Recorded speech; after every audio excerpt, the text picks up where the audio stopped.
dan kita lihat memang belum keluar terkait dengan aturan teknisnya untuk seperti apa layanan kesehatan premium. Tapi untuk layanan kesehatan yang relatif bukan premium begitu, artinya untuk masyarakat menengah bawah, apakah ini juga akan memberikan dampak yang signifikan dari segi kenaikan harganya? Iya, itu akan sangat berdampak sekali ya, karena komponen-komponen yang ada di rumah sakit misalnya terkait dengan listrik, tentunya nanti obat-obatan, alat kesehatan, terus juga komponen bahan medis habis pakainya dan lain-lain ini tentunya akan mengakibatkan biaya operasional di rumah sakit akan meningkat. Nah, kita tahu bahwa di rumah sakit juga hampir 80%-nya adalah pasien-pasien BPJS. Nah, sedangkan di tarif BPJS ini adalah sistemnya adalah paket, tidak ada kenaikan. Jadi kita khawatir bahwa ini akan lebih meningkatkan biaya operasional rumah sakit ya. Tadi di samping biaya-biaya itu terus juga mungkin sekarang UMR juga ada kemungkinan naik, jadi sangat memberatkan untuk operasional di rumah sakit, Mbak. Baik, dan secara bisnis Anda melihat apakah ini juga akan berdampak pada rumah sakit swasta?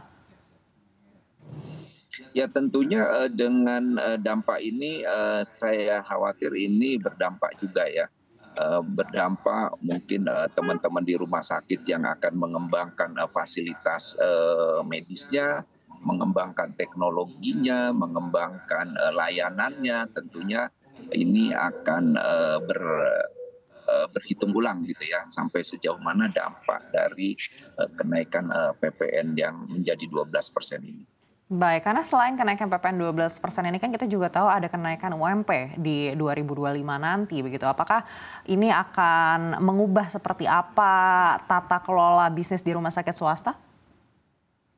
Iya, tentunya ini akan merubah, Mbak. Ya tadi saya sampaikan bahwa di rumah sakit swasta, terutama rumah sakit yang menerima BPJS, ya tarif itu penyesuaian tarif aja itu 2 tahun sekali, Mbak. Jadi baru mungkin nih awal tahun 2025 akan ada penyesuaian tarif. Itu pun kita tidak tahu besarnya seperti apa. Nah ini kalau misalnya ada kenaikan PPN, ada UMP, nah ini kan akan cukup besar dampaknya ya. Jadi biaya-biaya medis, biaya umum gitu ya akan meningkat ya. Bahkan listrik pun tentunya listrik yang ada kita pakai di rumah sakit pun akan meningkat gitu. Jadi kami harus berhemat nih artinya ya. Ya berhemat ini jangan sampai juga menurunkan mutu layanan yang akan kita berikan ke pasien-pasien yang berobat ke rumah sakit. Baik, lalu upaya apa yang mungkin akan dilakukan ARSI untuk bisa menyampaikan hal ini ke pemerintah? Ya, kami berharap tentunya ini akan menjadi perhatian ya kepada Kementerian Keuangan, tentunya dengan Dirjen Pajaknya dan Komisi 9 ya. Tadi khawatir bahwa kesehatan ini adalah kebutuhan dasar ya, kebutuhan dasar untuk masyarakat.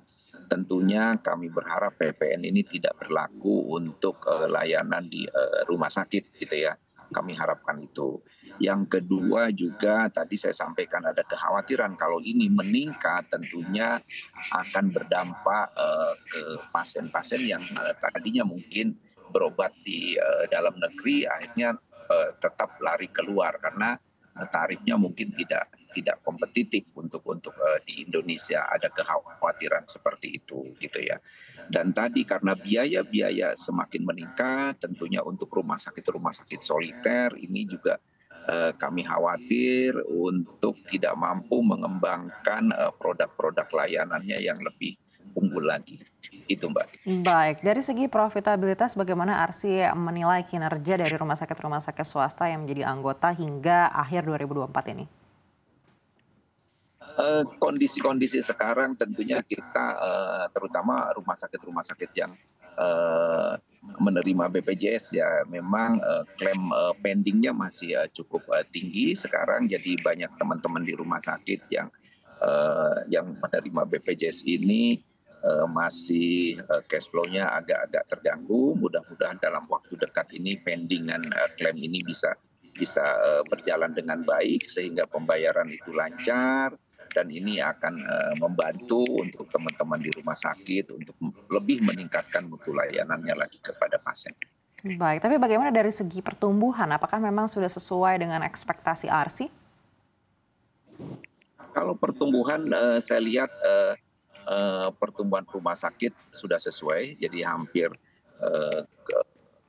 tiap tahun banyak rumah sakit yang berdiri ya.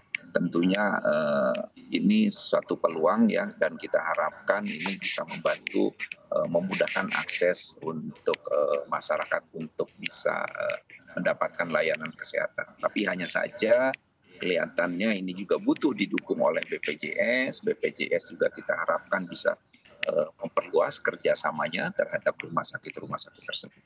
Baik, tentunya ya kita mengharapkan ada pertumbuhan yang lebih tinggi lagi di 2025. Tapi dengan banyaknya tantangan, salah satunya adalah PPN, kenaikan UMP ini, juga daya beli yang menurun. Seperti apa Bapak melihat ini akan memberikan dampak terhadap pertumbuhan industri rumah sakit swasta di tahun depan?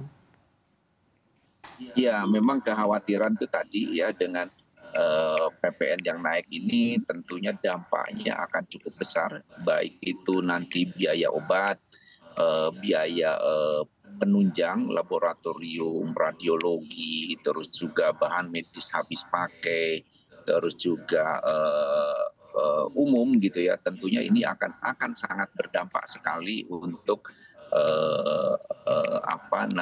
layanan di rumah sakit. Nah, artinya kami harus berhitung ya supaya tetap kita bisa meningkatkan layanan, tetap kita memberikan mutu layanan yang baik gitu ya, eh, supaya kita bisa lebih optimal gitu. Dan Baik. tentunya kami harap sebetulnya Mbak, terkait dengan layanan rumah sakit, kita juga sebetulnya PPN pembelian alkes gitu ya, pembelian bahan medis habis pakai, tentunya kita berharap ini sebetulnya tidak ada gitu ya, karena di luar itu ini sangat-sangat dikurangi kan, untuk membantu pertumbuhan layanan di bidang kesehatan.